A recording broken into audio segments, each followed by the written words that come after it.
Antes de leer el pasaje de las Escrituras que vamos a exponer en esta mañana, retomando nuestra serie de sermones en el libro de los Salmos, quisiera hacer una pregunta a modo de introducción. ¿Con cuáles expectativas vinimos hoy a este lugar? ¿Con cuáles expectativas vinimos hoy a este lugar? Seguramente todos aquí teníamos una idea en nuestras mentes de lo que habríamos de encontrar o de experimentar en este culto de adoración. Y es muy probable que esa idea haya condicionado la actitud con la que cada uno vino al culto en esta mañana. Pues el salmo que quisiera considerar con ustedes en esta ocasión, el Salmo 95, nos muestra cuál debería ser la expectativa de todo creyente al acercarse al lugar en que Dios manifiesta su presencia en una forma especial.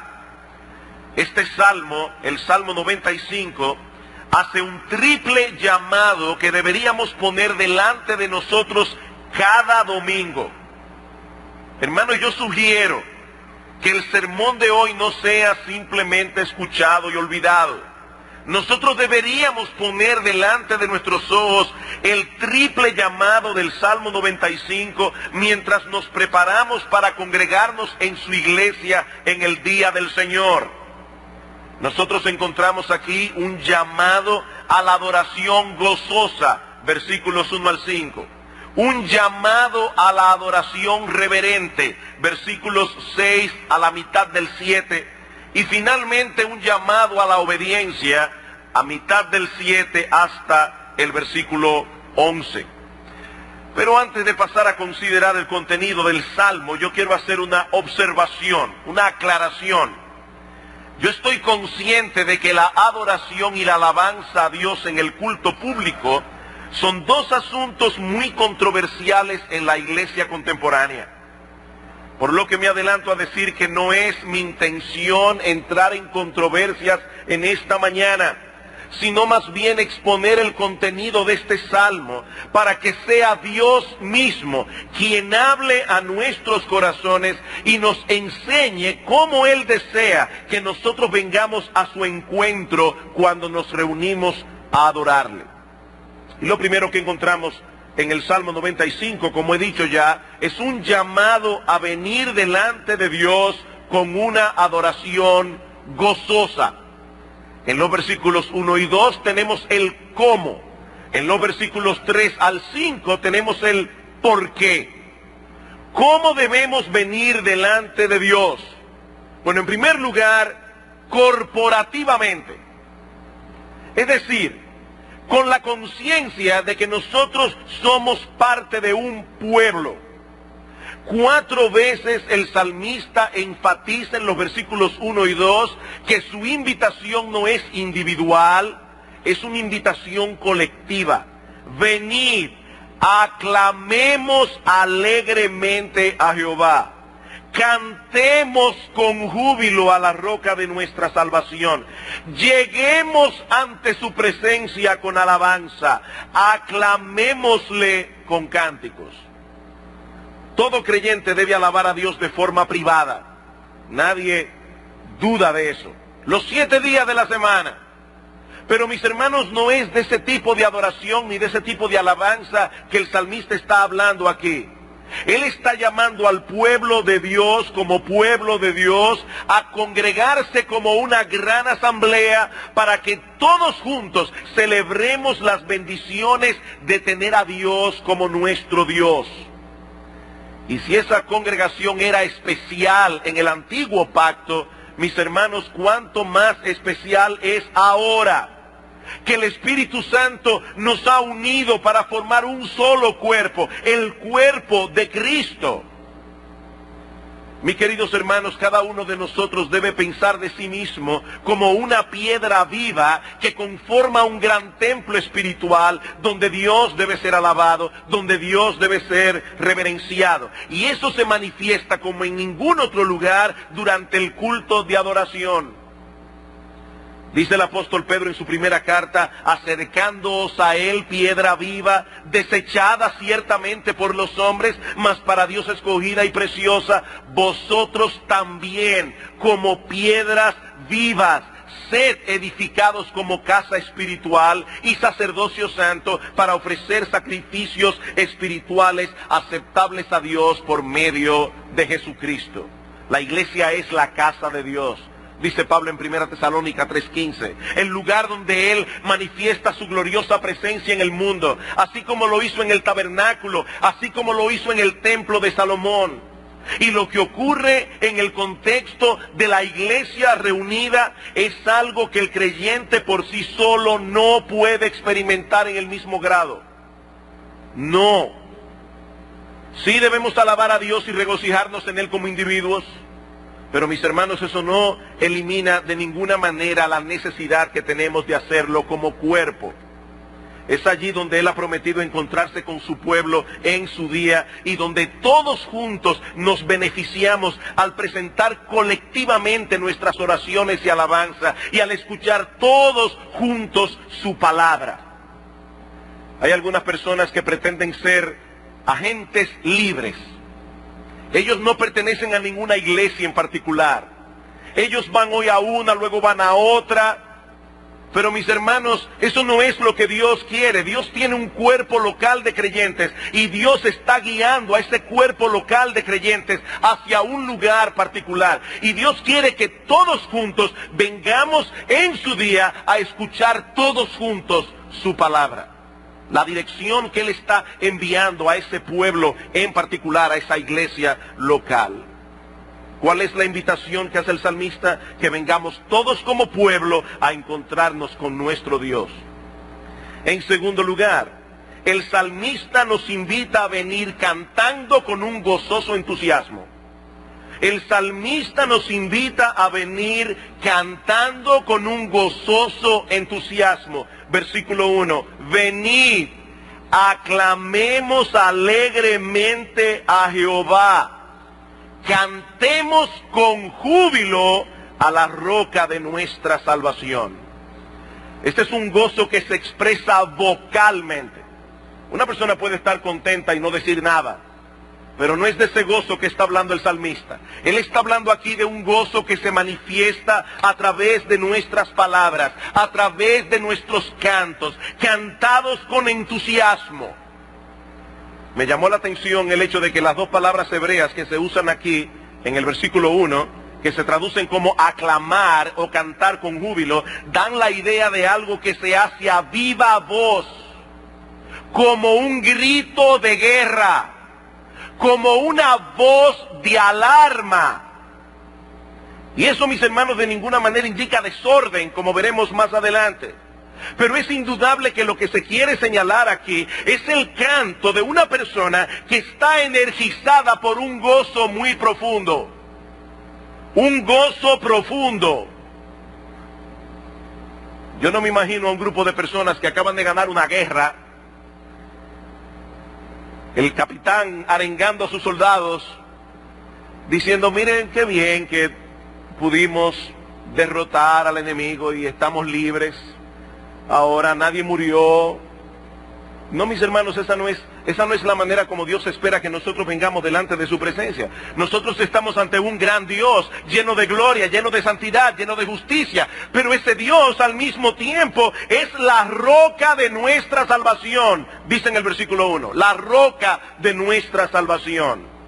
Ese Dios infinito en santidad y en justicia diseñó un plan de salvación por medio de la muerte de su Hijo, para poder concedernos el perdón de todos nuestros pecados, el don de la vida eterna, y sin nosotros merecerlo en absoluto, nos incluyó con nombre y apellido en ese plan de redención desde antes de la fundación del mundo. Queridos hermanos, es totalmente improcedente que nos acerquemos a ese Dios con una actitud despreocupada o con apatía en el corazón. Por eso el salmista continúa diciendo que debemos venir delante de Dios con gratitud. Versículo 2, lleguemos ante su presencia con alabanza, Varias versiones de la Biblia lo traducen con acción de gracias, aclamémosle con cántico.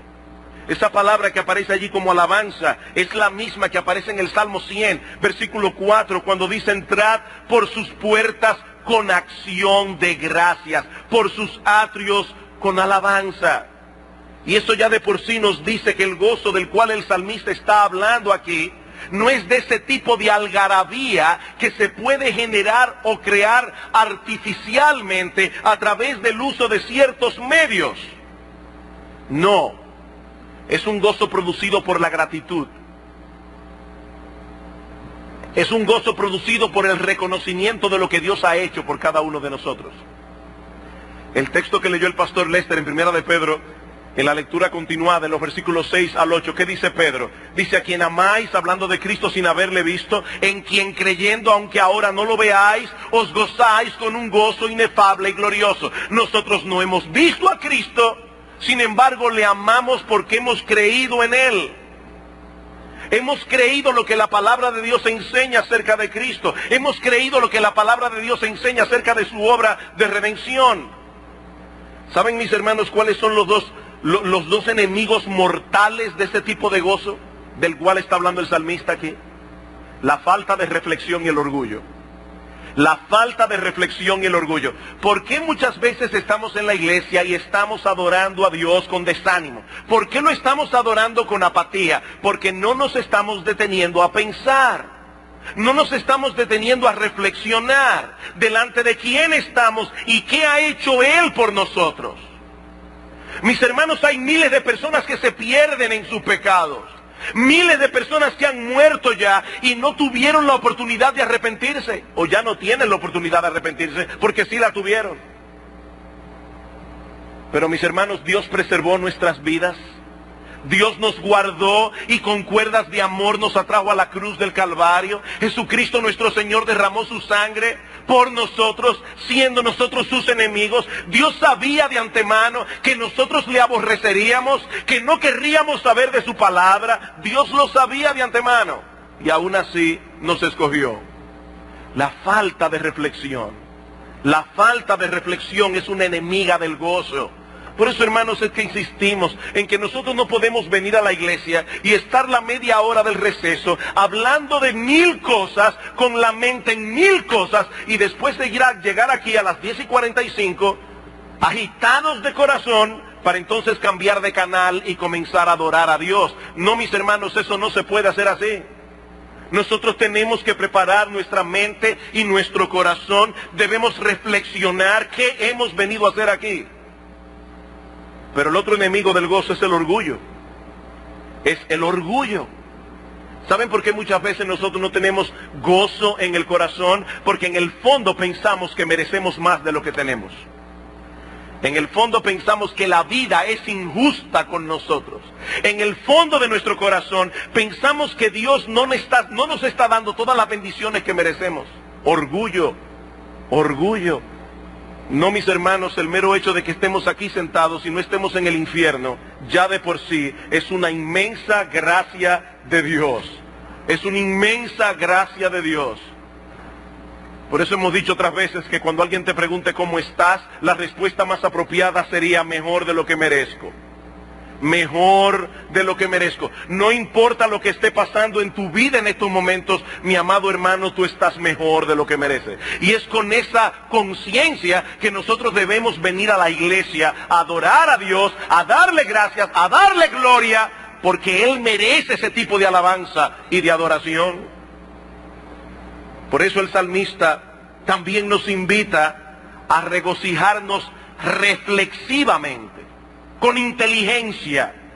Noten una vez más el versículo 2. Lleguemos ante su presencia con alabanza, aclamémosle con cánticos. Y otras versiones, como la Biblia de las Américas y la Reina Valera actualizada, traducen: aclamémosle con salmos. Con salmos. Yo no sé cuántos de ustedes recordarán el estudio que hicimos hace unos meses atrás acerca de la adoración y la alabanza en el culto público. Y hablábamos de las 3 palabras que aparecen en Colosenses capítulo 3, versículo 16.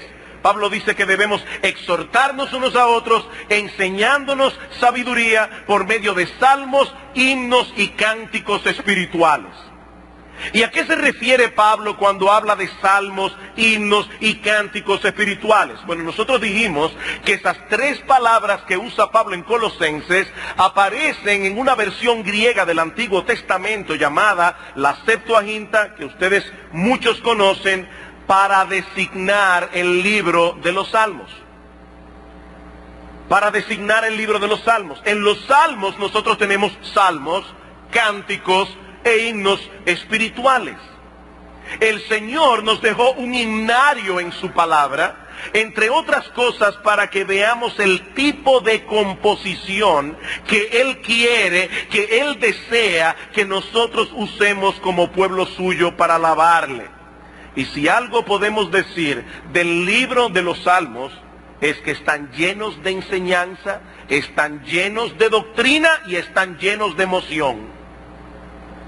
Llenos de enseñanza, llenos de doctrina, pero también llenos de emoción. Hermanos, si vamos a cantar reflexivamente, necesitamos cantar himnos en los que se pueda reflexionar.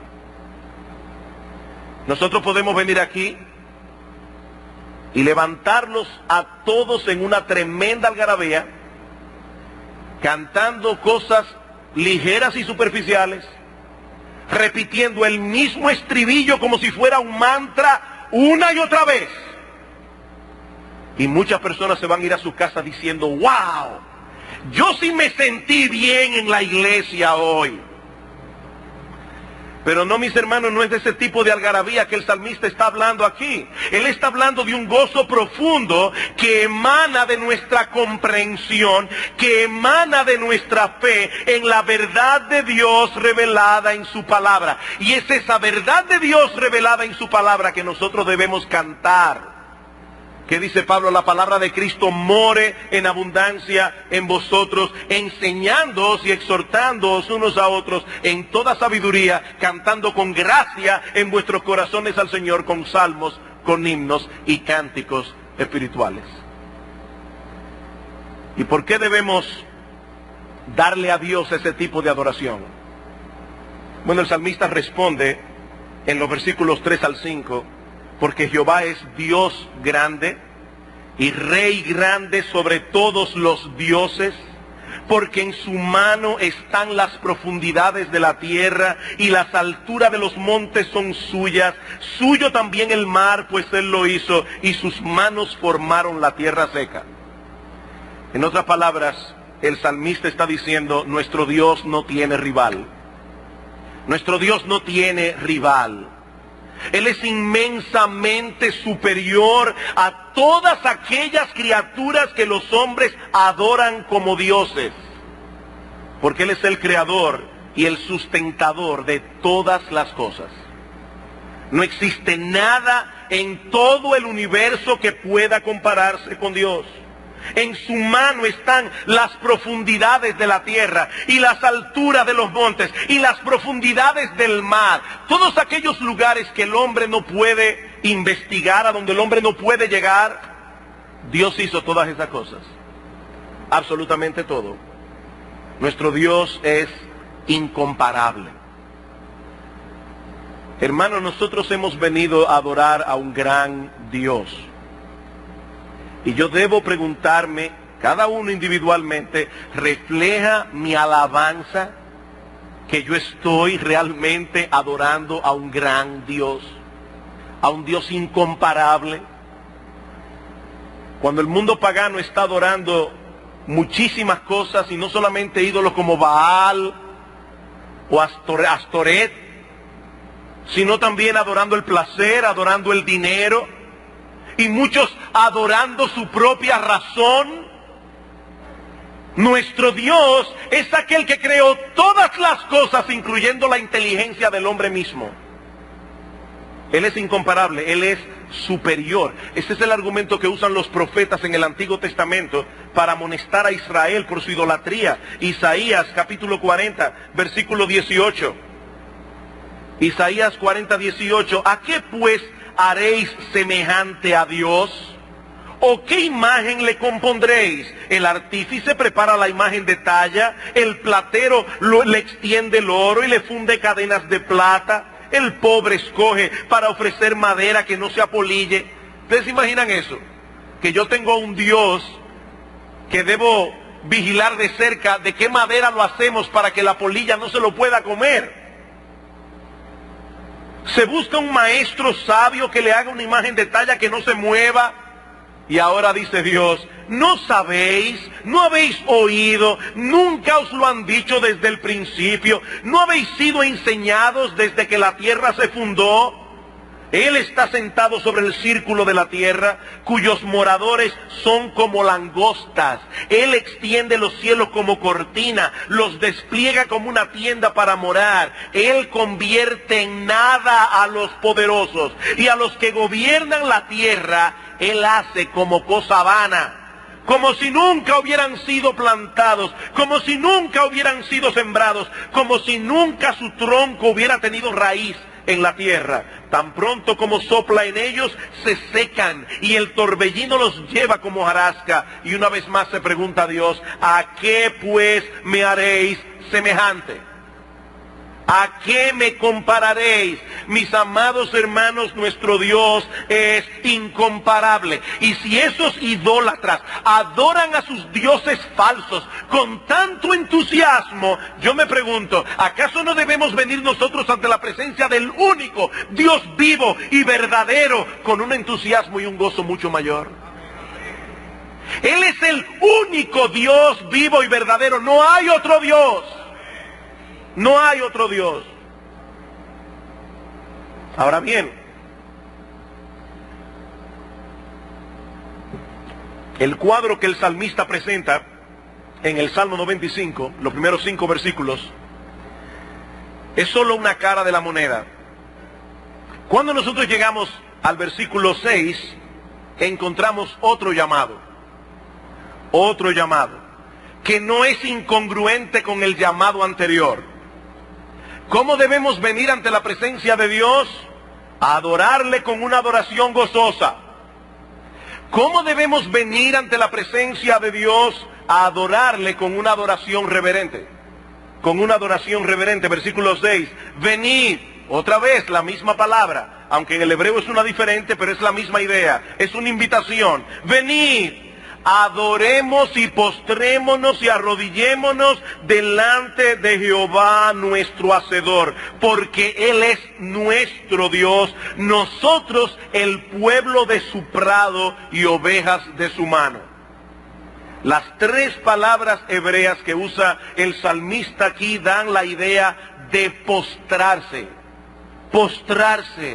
en reconocimiento de la superioridad de Dios, en reconocimiento de la majestad infinita de Dios. Y ¿saben una cosa? Ese es el corazón de la verdadera adoración. El reconocimiento de la grandeza de Dios en contraste con nuestra pequeñez y la reacción consecuente que eso debe producir en nosotros. Una reacción de sobrecogimiento, una reacción de entrega total. Debemos venir delante de Dios con gozo y entusiasmo, pero siempre recordando delante de quién estamos. Delante de quién estamos. Y no tenemos que recurrir a ninguna especulación para darnos una idea de la grandeza de Dios, porque Él mismo se ha encargado de abrir algunas ventanas en su palabra, para que nosotros podamos vislumbrar un poco de su gloria. ¿Recuerdan ustedes la visión que tuvo Isaías en el capítulo 6?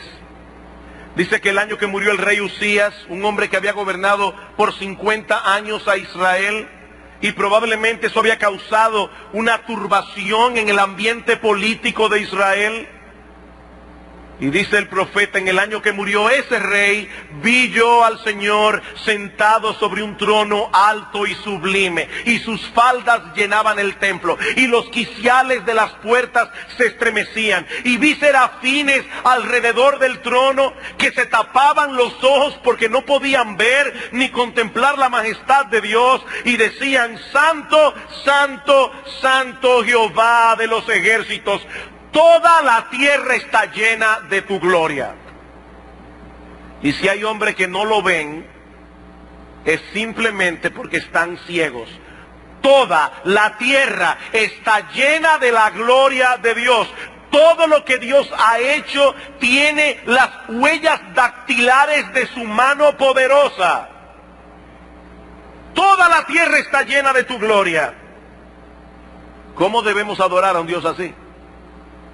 ¿Cómo debemos adorar a un Dios así? Dice Isaías que cuando él vio la visión, dijo: ¡ay de mí! Porque soy muerto, porque siendo un hombre inmundo de labios y habitando en medio de un pueblo que tiene labios inmundos, han visto mis ojos al Rey, Jehová de los ejércitos. Y Dios tiene que venir a alentarle diciendo: tu pecado ha sido perdonado. Queridos hermanos, ese balance entre el entusiasmo gozoso y la reverencia no es fácil de lograr. No es fácil de lograr.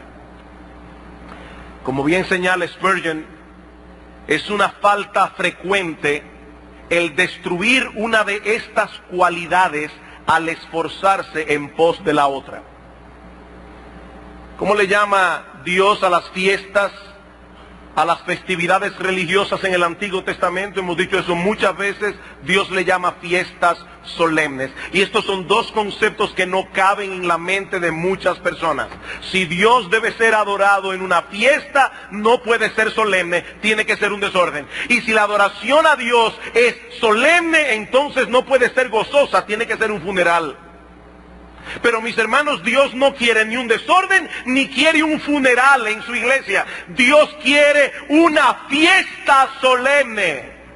Una fiesta. Nosotros hemos venido a gozarnos en el encuentro con nuestro Dios. Hemos venido a gozarnos en el hecho de que sabemos que todo lo que se predique de su palabra, todas las promesas allí contenidas, son nuestras por la gracia de Cristo. Y todas sus advertencias con respecto al juicio final no nos tocan, porque ya Cristo pagó por nuestros pecados.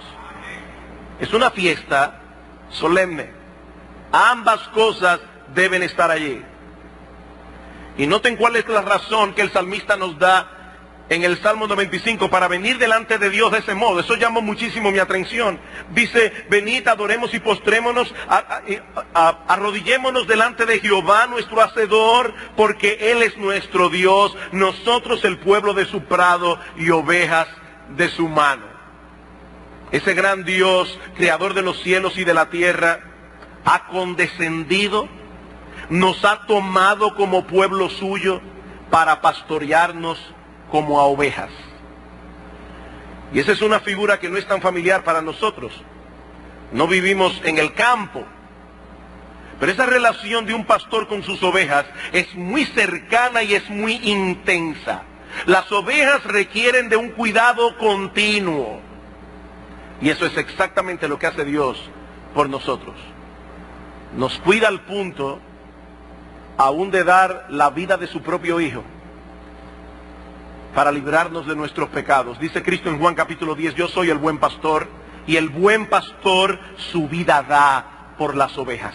Ahora, mis hermanos, el hecho de que nuestro Dios haya condescendido de ese modo y haya entrado en pacto con nosotros no debe movernos a venir con ligereza y liviandad, sino con una reverencia mayor que la que tenían los creyentes en el antiguo pacto. ¿Por qué? Porque nosotros que vivimos ahora de este lado de la cruz, tenemos una idea más clara de lo que Dios tuvo que hacer para perdonar nuestros pecados. ¿Qué tan grave era nuestro problema delante de Dios? Mira la cruz, mira la cruz. Ese es el mensaje del autor de la carta a los Hebreos en el capítulo 12, a partir del versículo 18. Y no tienen que buscar ese pasaje, pero el autor de la carta a los Hebreos está haciendo un contraste aquí entre la experiencia de Israel al pie del monte Sinaí. ¿Recuerdan cuando el Señor descendió a darle la ley al pueblo? El monte estaba humeando, la tierra tembló, se oía un fuerte sonido de bocina. Y dice el autor de la carta a los Hebreos: ustedes no se acercaron a ese monte. ¡Uf, qué bueno! Porque esa experiencia fue terrorífica para el pueblo de Israel. Dice: no, Lo que la iglesia experimenta hoy cuando se reúne como cuerpo para rendirle adoración es todavía mucho mayor que eso. Mucho mayor que eso. Dice el autor de la carta a los Hebreos, el pueblo de Israel se había acercado a un monte que se podía palpar y que ardía en fuego, a la oscuridad y a la tempestad, al sonido de la trompeta y a la voz del que hablaba, la cual los que la oyeron rogaron que no se les hablase más. Le dijeron: Moisés, nosotros preferimos que Dios te hable a ti y que tú nos hables a nosotros, porque no soportamos la voz de Dios. Y dice el autor, era tan terrible lo que se veía, que aún Moisés exclamó: estoy espantado y temblando. No es a ese monte que ustedes se acercaron, sino, dice el autor de los Hebreos, al monte de Sión, a la ciudad del Dios vivo, a Jerusalén la celestial, a la compañía de millares de ángeles, a la congregación de los primogénitos que están inscritos en los cielos, al Dios el juez de todos, a los espíritus de los justos hechos perfectos, a Jesús el mediador del nuevo pacto y a la sangre rociada que habla mejor que la de Abel. Esa es la visión con la que nosotros debemos venir a la iglesia. Como dice un autor, lo que los judíos experimentaron en el monte Sinaí no era más que una sombra de la realidad presente, una realidad mucho más sorprendente que la que ellos vivieron. Y hermanos, es a esa realidad que nosotros nos acercamos cada domingo en el culto de adoración. No vemos el monte humeando, no tenemos temblores de tierra, no escuchamos el sonido de la bocina, pero Dios prometió que donde estén 2 o 3 congregados en su nombre, Él se hará presente en medio de ellos. Nosotros no tenemos que escuchar ni ver esas manifestaciones, nosotros lo sabemos por la fe. Dice Dan McCartney, aunque la adoración en la temprana historia de Israel era tan temible que aún Moisés estaba aterrorizado, la realidad es aún más gloriosa que lo que Moisés pudo percibir y por lo tanto debería evocar una mayor reverencia. No menor, mayor. ¿Con qué expectativas debemos venir al culto de adoración? Con una expectativa de gozo, porque venimos a encontrarnos con ese buen pastor que dio su vida por nosotros, pero al mismo tiempo con una actitud reverente, porque ese Dios nuestro es infinitamente santo, infinitamente majestuoso, lleno de gloria y lleno de poder. Y ese contraste es reforzado todavía más en la última parte del Salmo, a partir del versículo 7. Salmo 95, versículo 7 hasta el final. Dice en la mitad del versículo 7, si oyereis hoy su voz, no endurezcáis vuestro corazón como en Meriba, como en el día de Masá en el desierto, donde me tentaron vuestros padres, me probaron y vieron mis obras. 40 años estuve disgustado con la nación, y dije, pueblo es que divaga de corazón y no han conocido mis caminos, por tanto juré en mi furor que no entrarían en mi reposo. ¿Qué forma más extraña de terminar este salmo? ¿No les parece? Este salmo comienza diciendo, venid, aclamemos alegremente a Jehová nuestro Dios. Y termina con una advertencia que no podía ser más solemne. Y no solo eso, noten que aquí hay un cambio de interlocutor, es decir, de la persona que habla. En los versículos 1 al 7, la mitad es el salmista el que habla. En los versículos 7 hasta el 11 es Dios mismo quien está advirtiendo al pueblo, cuidado con la dureza de corazón. Cuidado con la dureza de corazón. Si oyeres hoy su voz, no endurezcáis vuestro corazón. Y para ilustrar cuán serio es este peligro, Dios los lleva a recordar 2 episodios de la historia de Israel cuando estaban en el desierto camino a la tierra de Canaán. Las palabras Masá y Meriba no hacen referencia a lugares geográficos, sino a la actitud que el pueblo de Israel manifestó muchas veces durante el Éxodo. ¿Qué pasó con el pueblo de Israel? Bueno, en el libro de Éxodo nosotros vemos en los capítulos 5 al 14 cómo Moisés narra con detalles todas las cosas portentosas que Dios hizo para librar a su pueblo de la esclavitud en Egipto. En Éxodo capítulo 15 vemos el cántico de Moisés, alabando a Dios por sus obras. Pero antes de terminar el capítulo 15, encontramos a ese mismo pueblo quejándose contra Dios, quejándose contra Moisés, porque no tenían agua para beber. Había un estanque de aguas allí, pero esas aguas eran amargas, es decir, no se podían beber, no era potable. Y a través de un milagro Dios cambia esas aguas, Dios cambia el estanque y lo hace bebible. Luego en el capítulo 16 encontramos a los judíos quejándose otra vez por comida, y Dios milagrosamente les da el maná. Y más adelante en el capítulo 17 llegan a un lugar llamado Refidim y vuelven a quejarse de nuevo por la falta de agua. Y Dios vuelve a darles agua, esta vez a través de una fuente de agua que brota de una roca que Moisés golpeó por el mandato de Dios. Y dice en Éxodo capítulo 17 versículo 7 que ese lugar fue llamado Masá y Meriba. Dos palabras hebreas que significan prueba y rencilla. Y ahora explica Moisés, por la rencilla de los hijos de Israel y porque tentaron a Jehová diciendo, ¿está pues Jehová entre nosotros o no? Cuando dice que tentaron a Dios, obviamente no se está refiriendo a que ellos estaban seduciendo a Dios para que pecara. Ellos estaban poniendo a pruebas a Dios. Dios, nosotros no hemos visto lo suficiente como para estar completamente seguros de que tú nos estás bendiciendo, de que tú estás inclinado a favorecernos. Muchos años después, cuando el pueblo de Israel ya se encontraba a las puertas de Canaán, en Cades Barnea, el pueblo vuelve a quejarse otra vez por la misma cosa. Y es aquí cuando Moisés se aira por la terquedad del pueblo. Dios le dice, habla a la roca y brotará agua. Pero Moisés estaba tan enojado que golpeó la roca 2 veces y dice que brotó un manantial lo suficientemente amplio como para saciar completamente la sed del pueblo. Pero eso le costó a Moisés y a Aarón no entrar en la tierra de Canaán. Y hermanos, el punto es que esa actitud de queja, de murmuración, esa actitud de incredulidad fue una constante en el pueblo de Israel a través de todo su peregrinar hacia Canaán. Dice en Números 14,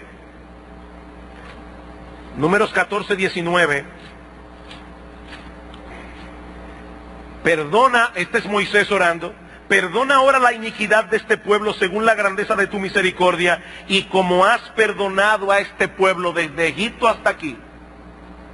Perdónalo, Señor, tú los has estado perdonando desde Egipto hasta aquí. Esa fue una constante del pueblo de Israel. Y lo que el salmista está diciendo ahora en el Salmo 95, cientos de años después de estos eventos, es que esa mentalidad, esa actitud sigue siendo un peligro para nosotros hoy.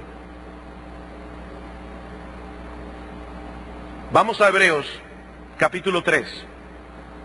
Hebreos capítulo 3. Versículo 7.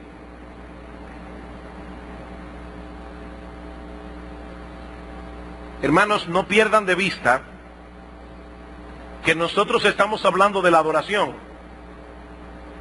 No hemos cambiado de tema.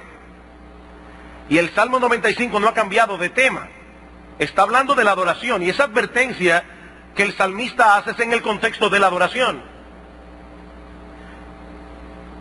Dice el autor de la carta a los Hebreos, citando el Salmo 95, Por lo cual, como dice el Espíritu Santo, si oyereis hoy su voz, no endurezcáis vuestros corazones como en la provocación, en el día de la tentación en el desierto, donde me tentaron vuestros padres, etcétera, etcétera. Y ahora el autor va a aplicar esto. Versículo 12. Mirad, hermanos, que no haya en ninguno de vosotros corazón malo de incredulidad para apartarse del Dios vivo, sino exhortaos los unos a los otros cada día, entre tanto que se dice hoy, para que ninguno de vosotros se endurezca por el engaño del pecado. Versículo 16.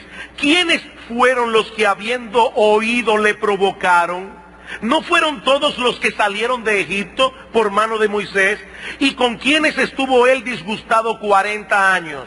¿No fue con los que pecaron, cuyos cuerpos cayeron en el desierto? ¿Y a quienes juró que no entrarían en su reposo, sino a aquellos que desobedecieron? Y vemos que no pudieron entrar a causa de la incredulidad.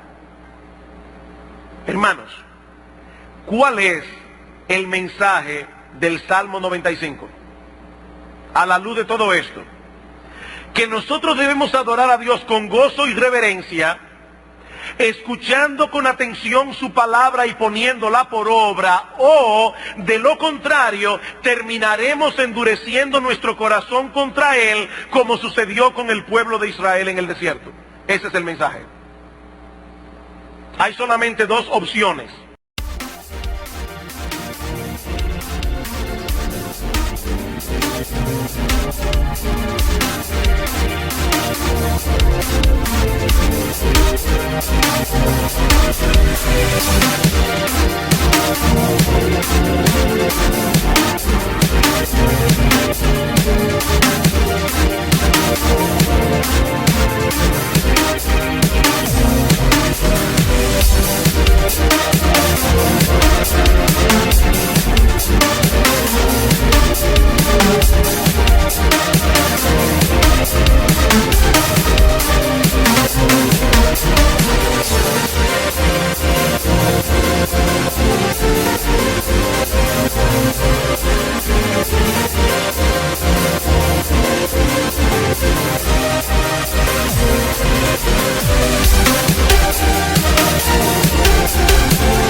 O tenemos una actitud de gratitud hacia Dios por todas las bendiciones que Él ha derramado y continúa derramando sobre nuestras vidas sin merecerlas, una actitud que nos mueve a adorar a Dios, que nos mueve a alabarle con gozo y con reverencia. O tenemos una actitud de queja y de murmuración que poco a poco irá encalleciendo nuestro corazón. ¿Qué pasó con el pueblo de Israel? Ellos vieron los portentos de Dios, ellos vieron la obra de Dios, pero se quejaban en su corazón, murmuraban en su corazón contra Dios y contra Moisés. Y lo que Dios nos está advirtiendo en el Salmo 95 es que esa actitud de queja y de murmuración no es otra cosa que incredulidad. Y que puede ser un indicio de un corazón no regenerado. Todo creyente tiene que luchar contra el descontento, como luchamos contra cualquier otro pecado. Pero la queja constante del corazón puede estar indicando ausencia de la verdadera fe. Esa es la advertencia del autor de la carta a los Hebreos, capítulo 4, versículo 1. Y no olviden que él está escribiendo aquí a personas que profesan ser cristianas. Temamos pues, no sea que permaneciendo aquí la promesa de entrar en su reposo, algunos de vosotros parezcan no haberlo alcanzado. Porque también a nosotros se nos ha anunciado la buena nueva como a ellos, pero no les aprovechó el oír la palabra por no ir acompañada de fe en los que la oyeron. Estos judíos estaban caminando hacia la tierra de Canaán, estaban escuchando las increíbles promesas que Dios le estaba dando de la tierra en la que fluye leche y miel, pero había incredulidad en su corazón. en vez de agradecer a Dios y de alabarle con gozo por todo lo que Dios estaba haciendo por ellos, comenzaron a quejarse y a murmurar en el corazón. Y esa queja endureció sus corazones y no pudieron entrar. La fe verdadera descansa en lo que Dios ha revelado en su palabra. Y el que descansa en lo que Dios ha revelado en su palabra, lo manifiesta adorando y alabando a Dios con gozo y reverencia. Y yo te pregunto a ti que profesas creer en Cristo, ¿cuál es la actitud de tu corazón? ¿Cuál es la actitud de tu corazón? ¿Refleja tu fe y agradecimiento? ¿Tú reflejas tu fe y tu agradecimiento a Dios por todo lo que Él te ha dado sin merecerlo, alabándole con gozo y alegría?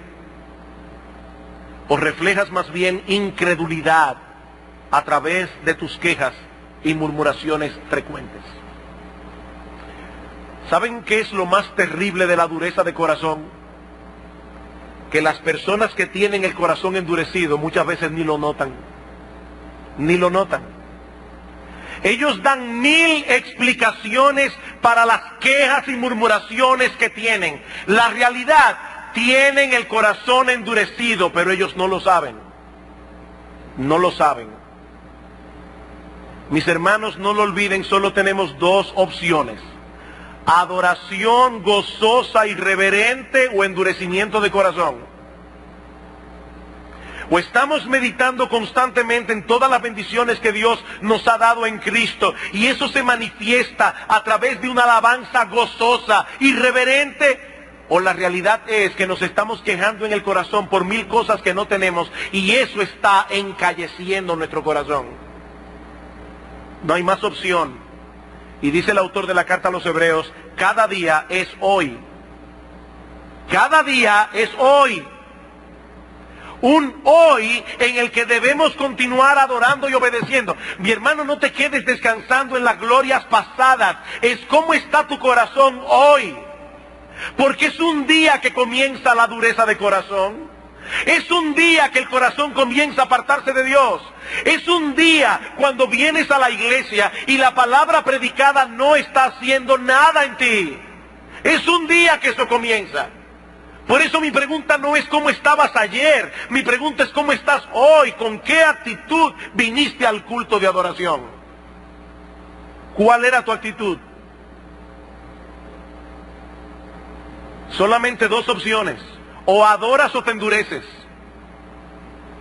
Si tú no estás adorando y alabando a Dios cada día, mi hermano, eso es un síntoma claro de que tienes quejas en tu corazón. Por supuesto, mucha gente tiene temor de decir claramente: me estoy quejando contra Dios. Y seguro que va a buscar un chivo expiatorio.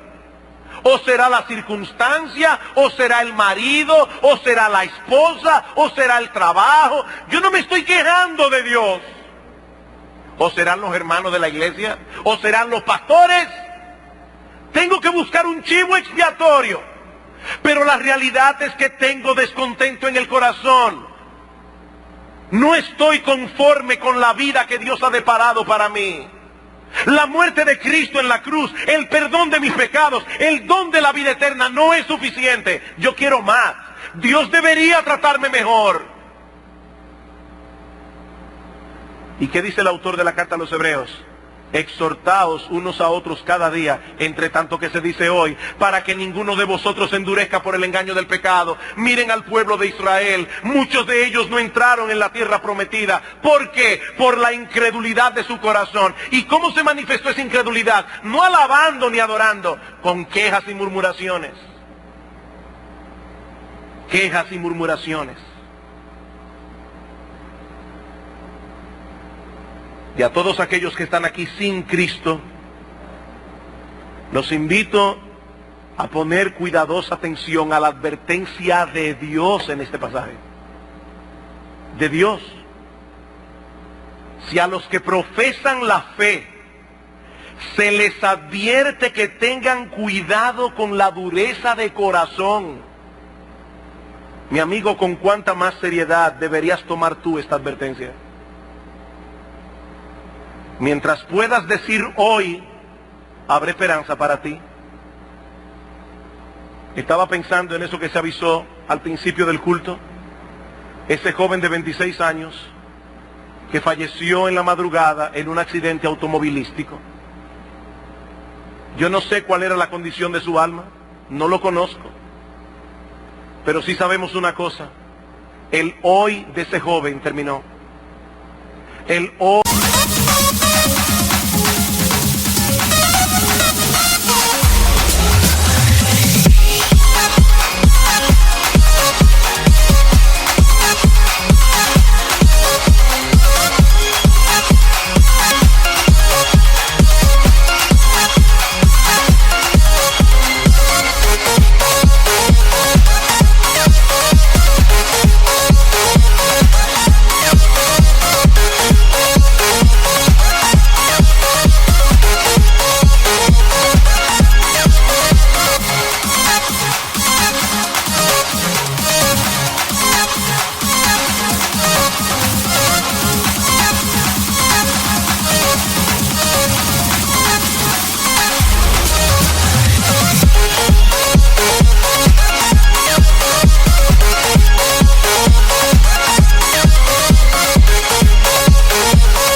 de ese joven terminó.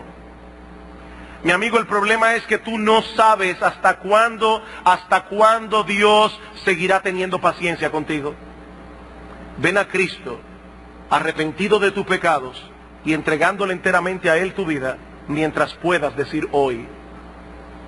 Porque el día llegará en que recordarás estas palabras por los siglos de los siglos, pero ya no tendrás oportunidad de darle vuelta atrás.